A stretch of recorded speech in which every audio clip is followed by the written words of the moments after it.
আসসালামু আলাইকুম এভরিওয়ান। আজকে তোমাদের জন্য নিয়ে আসলাম একটা অসাধারণ ভিডিও। তো এতদিন তোমাদের জন্য নিয়ে এসেছিলাম ইমোশনাল গল্প, আজকে আনলাম একটা হাস্যকর গল্প। তো গল্পটি হলো একটি হাঁস এবং একটি খরগোশের। তো আমি 100% শিওর এটি তোমাদের থেকে অনেক ভালো লাগবে। তো এখনই বলেছি এটা তোমরা সম্পূর্ণ দেখবে এবং আমাদের চ্যানেলটি যদি এখনও সাবস্ক্রাইব করে না থাকো অবশ্যই সাবস্ক্রাইব করে দিবে এবং ভিডিওটি শেষ পর্যন্ত দেখে একটি লাইক করে দিবে এবং এটি তোমার বন্ধুদের মাঝে শেয়ার করে দিবে। এবং তোমাদের যদি জীবনে কোনো গল্প বা তোমাদের নিজের থেকে বানানো কোনো গল্প থাকে তা অবশ্যই আমার টেলিগ্রাম চ্যানেলে বলে দিবে। আমার টেলিগ্রাম চ্যানেলের লিঙ্ক ডেসক্রিপশন বক্সে দেওয়া আছে, তো সেখানে তোমরা জয়েন হয়ে নাও। তো চলো বেশি কথা না বলে শুরু করা যাক।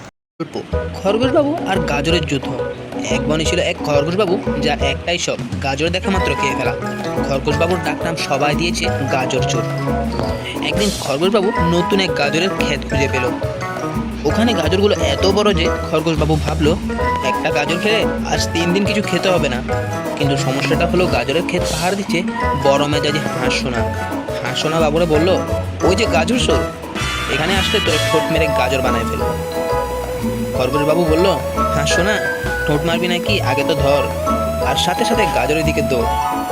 তারপরে শুরু হলো দৌড় প্রতিযোগিতা।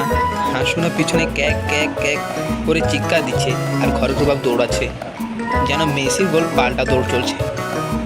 শেষে কি হলো জানিস? খরগোশবাবু গাজরটা খেলো বটে, কিন্তু হাঁসোনা তার লেজে ঠোঁট মেরে দিল। এখন খরগোশবাবুর লেজ বাঁকা হয়ে গেছে। সেই থেকে বনবাসীরা বলে, চুরি করলে লেজে হাঁসের ঠোঁট খাওয়ার সম্ভাবনা থাকে। গল্পে মজার বার্তা, লোভ করো না, না হলে হাঁসের ঠোঁটের স্বাদ পেতে হবে।